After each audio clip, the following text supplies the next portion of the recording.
Revista Espírita de 1858. Março, item 3. Confissões de Luís XI. História de sua vida ditada por ele mesmo a Srta. Hermance du Faux. Falando da história de Joana d'Arc ditada por ela mesma, e da qual nos propomos citar diversas passagens, dissemos que a senhorita du Faux havia escrito da mesma maneira a história de Luís XI. Esse trabalho, um dos mais completos no gênero, contém documentos preciosos do ponto de vista histórico. Nele Luís XI revela-se o profundo político que conhecemos, mas, além disso, dá-nos a chave de vários fatos até hoje inexplicados. Do ponto de vista espírita é uma das mais curiosas mostras de trabalhos de fôlego produzidos pelos espíritos. A esse respeito, duas coisas são particularmente notáveis, e a rapidez de execução: 15 dias foram suficientes para ditar a matéria de um grosso volume, e, em segundo lugar, a lembrança tão precisa que um espírito pode conservar dos acontecimentos da vida terrestre. Aos que duvidarem da origem desse trabalho, e o creditarem à memória da senhorita du Faux, responderemos que seria preciso, com efeito, da parte de uma menina de 14 anos, uma memória bem fenomenal e um talento de precocidade não menos extraordinário, para escrever, de uma assentada, uma obra dessa natureza, mas, supondo que assim o fosse, perguntamos onde essa criança teria ourido as explicações inéditas da nebulosa política de Luís XI, e se não teria sido mais conveniente a seus pais a atribuir-lhe o mérito. Das diversas histórias escritas por seu intermédio, a de Joana d'Arc é a única que foi publicada. Fazemos votos porque as outras o sejam logo e lhes predizemos um sucesso tanto maior quanto mais difundidas se acham hoje as ideias espíritas.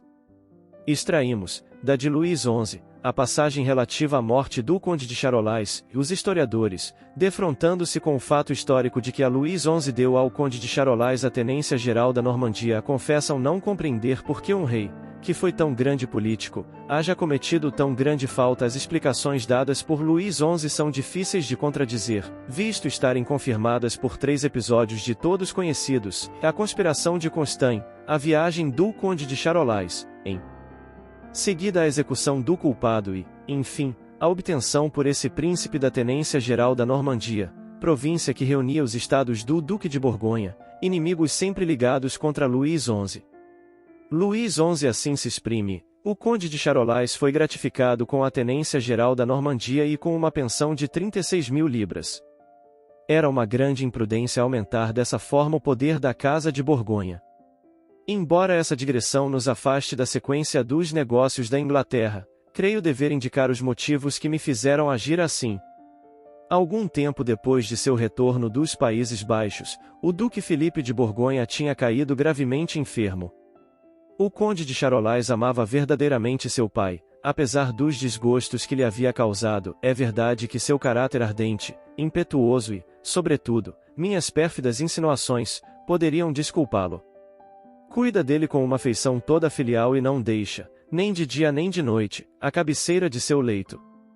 O perigo do velho duque me levará a sérias reflexões. Eu odiava o conde e acreditava ter tudo a temer dele. Aliás, não tinha senão uma filha de tenra idade, o que ocasionou, após a morte do duque, que parecia não dever viver muito tempo, uma minoridade que os flamengos, sempre turbulentos, teriam tornado extremamente tempestuosa. Eu poderia ter me apoderado facilmente, se não de todos os bens da Casa de Borgonha, ao menos de uma parte, seja disfarçando essa usurpação com uma aliança, seja lhe deixando tudo quanto a força tem de mais odioso. Havia mais razões do que era preciso para mandar envenenar o Conde de Charolais. A ideia de um crime, aliás, não me chocava mais. Consegui seduzir o copeiro do príncipe, Jean Constant, à Itália. De algum modo, era o laboratório dos envenenadores. Foi para lá que Constant enviou Jean de Yves, que havia conquistado graças a uma soma considerável, a qual deveria ser-lhe paga quando retornasse. De Yves quis saber a quem se destinava o veneno. O copeiro teve a imprudência de confessar que era para o Conde de Charolais.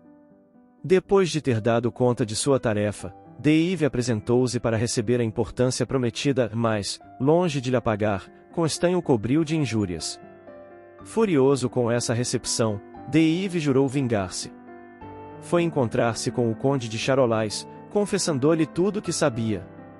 Constant foi preso e conduzido ao castelo de Ripimonde. O medo da tortura o fez confessar tudo, exceto minha cumplicidade, talvez esperando que eu intercedesse por ele. Já se achava no alto da torre, local destinado ao suplício, e já se preparavam para o decapitar, quando externou o desejo de falar ao conde. Contou-lhe então o papel que eu havia desempenhado nessa tentativa. Apesar do espanto e da cólera que experimentou, o conde de Charolais calou-se e as pessoas presentes não puderam fazer senão conjecturas vagas, fundadas nos movimentos de surpresa que o relato provocou.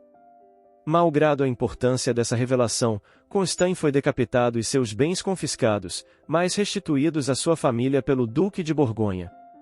Seu delator experimentou a mesma sorte, devido em parte à resposta imprudente que deu ao príncipe de Borgonha, havendo este perguntado, caso a soma prometida lhe tivesse sido paga, se teria denunciado o complô.